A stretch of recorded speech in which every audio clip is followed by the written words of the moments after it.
দেশের একটি বেসরকারি টেলিভিশন চ্যানেলের লাইভ অনুষ্ঠানে সম্প্রতি ঘটে যাওয়া একটি বিতর্কিত ঘটনার পর গালি দেওয়ার আইনি বিধি নিয়ে সামাজিক যোগাযোগ মাধ্যমে আলোচনা শুরু হয়েছে। এই ঘটনায় অনুষ্ঠানটির উপস্থাপিকা সহ 3 জনকে চাকরি থেকে বরখাস্ত করেছে চ্যানেল কর্তৃপক্ষ।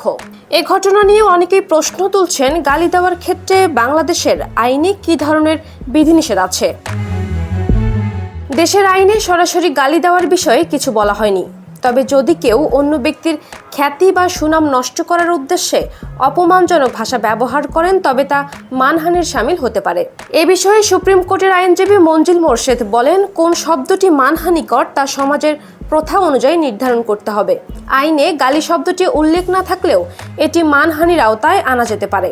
আইনে উল্লেখিত দণ্ডবিধির 499 ধারা অনুযায়ী যদি কেউ অন্য ব্যক্তির খ্যাতি নষ্ট করার উদ্দেশ্যে অপমানজনক মন্তব্য করে তা মানহানির আওতায় আসে এবং এর জন্য 2 বছর পর্যন্ত বিনাশ্রম কারাদণ্ড, অর্থদণ্ড অথবা উভয় দণ্ড হতে পারে। যমুনা ইলেকট্রনিক্স ঈদে ডাবল খুশি অফার সিজন 3, যে কোনো পণ্য কিনলেই পাচ্ছেন নিশ্চিত ঈদ উপহার। অন্যদিকে সাইবার নিরাপত্তা আইন 2023-এর 29 ধারায় বলা হয়েছে, যদি কেউ অনলাইনে মানহানিকর বক্তব্য প্রকাশ করেন তার 25 লাখ টাকা পর্যন্ত অর্থদণ্ড হতে পারে। তবে এই আইনে কারাদণ্ডের বিধান নেই। আইনজীবীরা জানান, গালি দেওয়াকে মত প্রকাশের স্বাধীনতার আওতায় আনা যাবে না।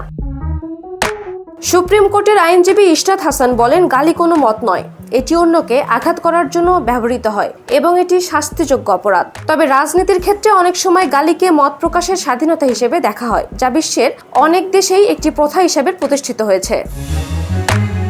এ বিষয়ে আইনজীবীরা জানান, আইনের সৎ উদ্দেশ্যে ব্যক্তির বিরুদ্ধে মন্তব্য করা বা সমালোচনা করা মানহানির আওতায় পড়বে না। তবে গালি দিয়ে অপমান করা এবং ব্যক্তি বা তার পরিবারের প্রতি অবমাননাকর ভাষা ব্যবহার করা শাস্তিযোগ্য অপরাধ হিসেবে গণ্য হবে।